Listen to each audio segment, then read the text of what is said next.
Uistinu je zadovoljstvo reći da je kroz organizaciju Djece i mladi Osmijeh za osmijeh od perioda iz 2006. godine prošlo preko 100 volontera koji su u stvari direktno radili sa djecom i sa mladima i koji su uticali na razvoj organizacije. Dala sam mu rukice, malo da oživi. Željela sam da time predstavim da je ovo organizacija koja prihvata sve, bez obzira na rasu, vjeru, polnu pripadnost, bez ikakve diskriminacije. Da je ovo prostor koji treba da okupi svu djecu i mlade koji žele da budu aktivni, koji žele da prinesu promjenama u svojoj zajednici. Kad ste u Osmijehu ne možete ostati na jednom te istom nivou dugo vremena. Ne možete.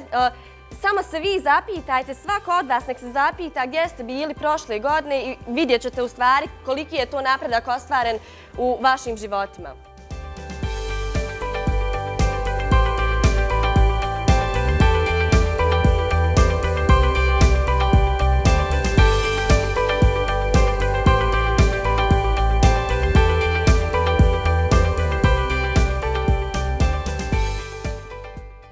U životu sam na vrijeme uspjela prepoznati svoje dvije najveće ljubavi.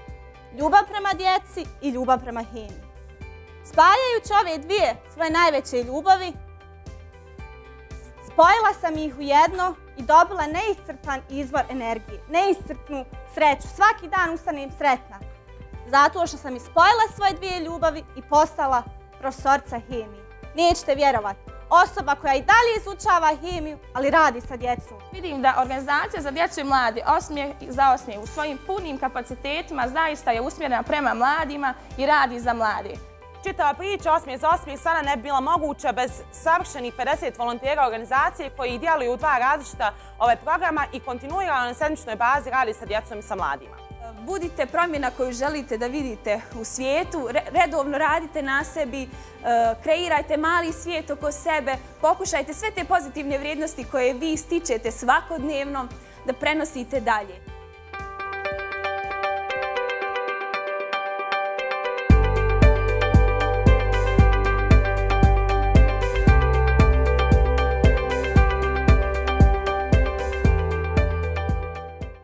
Za mene je ovo veliki izazov zato što radim ono o čemu ne učim na fakultetu. Nemam predmet koji se zove labirint i nemam predmet koji se zove kako voditi organizaciju, ali svakako da se dotiče jednim dijelom, a to je poduzetništvo, što meni omogućava da paralelno vodim neformalno i formalno obrazovanje, to jest da stičem praksu na terenu. Budite hrabri jer ste vi tako učeni i učeni ste od vaših malih nogu da rastete tako i zašto ne iskorištavate u svom poslu. Samo sam se prisjetila koliko sam lijepih trenutaka i koliko lijepih sjećanja u stvari nosim iz tog perioda kad sam vodila sekciju u Siminhanu i kasnije kad sam bila članica upravnog odbora.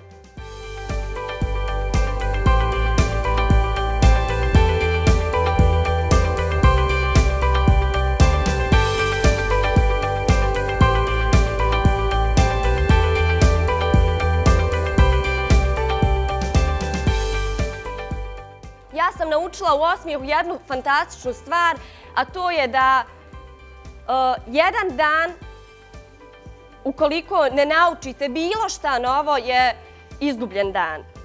Ono što mi organizacija pružila i taj slijed dalje je da ja imam sad doživotnog prijatelja. Ta ista djevojka koja uopšte nisam znala je danas moja vjenčana kuma.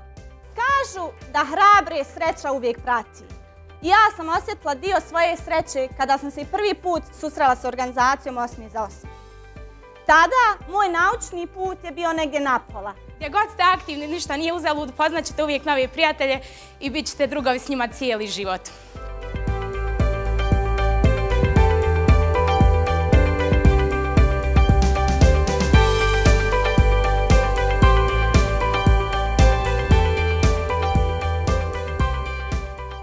U stvari željeli da ovom konferencijom vas potaknemo da razmišljate na koji način vi možete izgraditi sebe kao ličnost kroz organizaciju Djece i mladi Osmijeh za osmijeh. Zato što vjerujemo da ono što vi nosite u sebi, da sve ove vrijednosti koje smo gajili zajedno 10 godina će zaista napraviti našu državu boljom, ljepšom i ugodnijom za život. Veliko hvala organizaciji što je postala, što je nastala i što je meni data prilika da zaista vodim jedan dio koji može da preraste u nešto veliko, što će donijeti dobro svima nama, svim našim članovima, naravno široj zajednici. sada mogu reći da ja pripadam Osmijehu i da ću uvijek pripadat onoliko kako budem mogla. Jer Osmijeh pripada meni i ja pripadam njemu. Želim nam svima još puno godina rada, organizacije Osmijeh za osmijeh i pozitivnih stvari u našoj gradu.